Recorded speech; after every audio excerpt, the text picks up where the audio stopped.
Hello guys, welcome my new mini blog. তো কেমন আছো তোমরা? আশা করি ভালো আছো। তো সকাল সকাল আগে ব্রেকফাস্ট দিয়ে ভিডিওটা স্টার্ট করলাম। ব্রেকফাস্টে অনেক কিছুই ছিল, এত তো নাম বলা সম্ভব না। যাই হোক, ব্রেকফাস্ট সেরে এসে রুমে চলে আসলাম, আর রুমের ভিউটাও দেখো। তো ফার্স্টে আগে রুম ট্যুরটা শেয়ার করি তোমাদের সাথে। ঘরে ঢুকেই বেডটা এত বড়, কিছু বলারই নেই, আর চারিদিকে শুধু ওয়াও আর ওয়াও। এখানে আবার টিভির সেট আপ, তার মধ্যে ফ্রিজের সেট আপ, তো হেভি লাগছিল। একদম খাট থেকে বসে সমুদ্র দেখা যাচ্ছে, এটা নিয়ে কোনো কথা হবে না। তারপরে চলে গেলাম আমি ব্যালকনিতে। বাইরের ভিউটাও তো অসাধারণ ছিল। বাইরের ভিউ দেখতে দেখতে আবার ঘরে চলে আসলাম। ফল সিলিংটাও তো অসাধারণ। আর এদিকে আবার বাথরুমে চলে গেলাম। বাথরুমটা তোমাদের সঙ্গে আগে একটু শেয়ার করি। এই দেখো, সোনার দরজা খুলে গেল।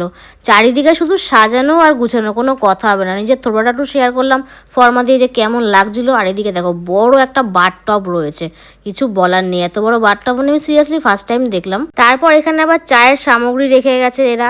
এদিকে ফ্রিজ খুলে দেখলাম যে জলের বোতল রাখা ছিল। তারপর আমরা রেডি সেডি গো হয়ে দেখো নেমে গেলাম সিঁড়ি দিয়ে, দুজনে ফর্মা দিয়ে। তো কোথায় গেলাম দেখে বুঝতেই পারছো। দেখো, আমরা চলেই আসলাম ফর্মা দেওয়ার পর সুইমিং পুলের সামনে। তো নামার তো খুবই ইচ্ছা, আবার জলটা এত ঠান্ডা, কিছু বলারই নেই। তাও আমরা নেমে দুজনে ফুর্তি আনন্দ সবকিছুই করছিলাম। জল থেকে উঠে আমি আবার ফর্মা দিয়ে রেডি হয়ে দিলাম বিকালের উদ্দেশ্যে। এদিকে আবার রিয়াঙ্কা দেখি চুল আঁচড়াচ্ছে। ফর্মার তো জীবনে আমাদের শেষই নেই।